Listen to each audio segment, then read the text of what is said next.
In my opinion, Super Mario Party just ain't all that super. The tried and true classics of the series play better in almost every way.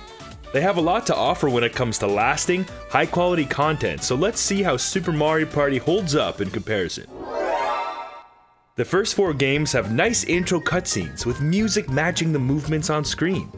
I would always be so pumped to start playing the game afterward.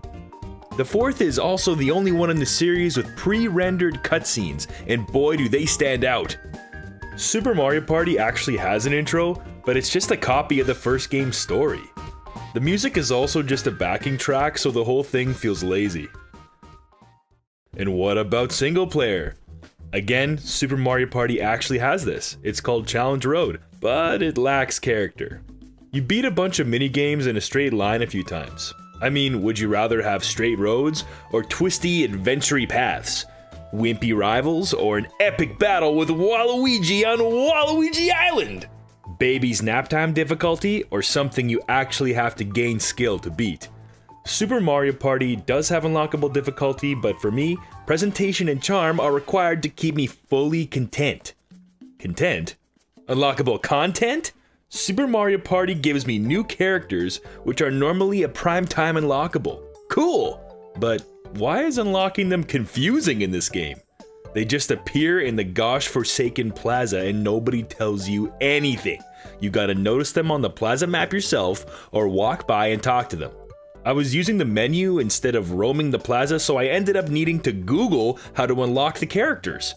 This robbed me of my joy in unlocking them. The satisfaction had turned to frustration. But is looking up how to unlock something always a bad thing? Ness from Smash Bros. 64 had evaded me for a long time until I looked up how to unlock him. Was I frustrated? Not at all. The method was challenging and the tension was high, but when I finally succeeded, it felt so good! The method to unlock these characters was not enjoyable. But Super Mario Party has other content to unlock, right? Yeah! Some little gems and stickers. Whoopee. Super Mario Party even has a point system for buying things in the main menu, but there's not really anything exciting to buy there. For beating the single player mode in Mario Party 1, you get a slot car derby game. 2 gives you battle minigames and item minigames to buy and play whenever, and 3 gives you a Stardust battle minigame and a couple of board maps, one of them being the aforementioned Waluigi's Island. And then there's the board maps. Super Mario Party has only 4 board maps that are missing the old game's charm and are a little on the small side, probably to accommodate the 6-sided die. The old game's die went up to 10 and I felt this played a lot better, but it somehow still has 6 sides. Run on down to your local tabletop game store and see if they can answer that one. Oh, I missed! They added the ally space to gain up to 3 allies total that follow you and roll a 1 to 2 die to help you move. This, in my opinion, broke the game a bit, because if you made this ally space your goal, you'd never lose, even on the hardest difficulty. You'd whip around the board like it was Mario Kart, and when you played an ally minigame, if you had even one more ally than everyone else, you'd most likely win. Now don't get me wrong, I actually love the ally minigames and what they add to the series. It just needs a little tweaking so it doesn't break the rest of the gameplay. Oh my god! And who could forget the items? The only item that does anything new is the ally phone, which has the same effect as landing on an ally space. You see my problem here.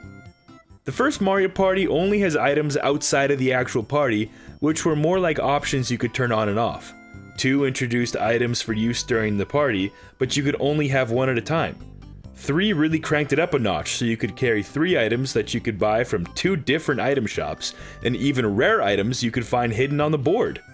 We see here a progression in the game mechanics, but in Super Mario Party, they kept it really plain Jane. And last but not least, the god-dang music! Long story short, I'll listen to the first 3 games' original soundtracks until I die. They're full of life and truly fit the amalgamation that is Mario Party. Super Mario Party's soundtrack is fun the first time, but when I listen to it on its own, I'm not really enjoying it as much. Music is a subjective thing, so it might just be me on this one. And these are the last of my main issues with the game, but there's more. Like how you have no choice in what bonus stars the game awards at the end of a party. There's actually a lot of interesting bonus stars, but why is it that it's random with no option to choose ahead of time? And why can't I use a Pro Controller? And where's the sound options? And why are we forced to high five until our hands are numb? I'm also disappointed with how quickly I grew tired of River Survival and Soundstage 2. Well, they got some things right, like the minigame prep screen, the motion precise minigames, and the ally minigames. I also love that Pom Pom is in the game because she's just a little cutie, and I also like the partner party mode, but it could be better. Much like some other first-party game series on the Switch, I played everything there was to play in Super Mario Party, and I don't think I'll be coming back to it. This game suffers from the same issue Mario Tennis Aces had of being content light and rough around the edges, although not as badly. It tries to emulate the feeling of how things used to be, but does so half-heartedly. Here's hoping the next one does the series justice. Well, that's it for this episode, and thanks so much for watching. If you do leave a comment, I look forward to reading something that's in your opinion.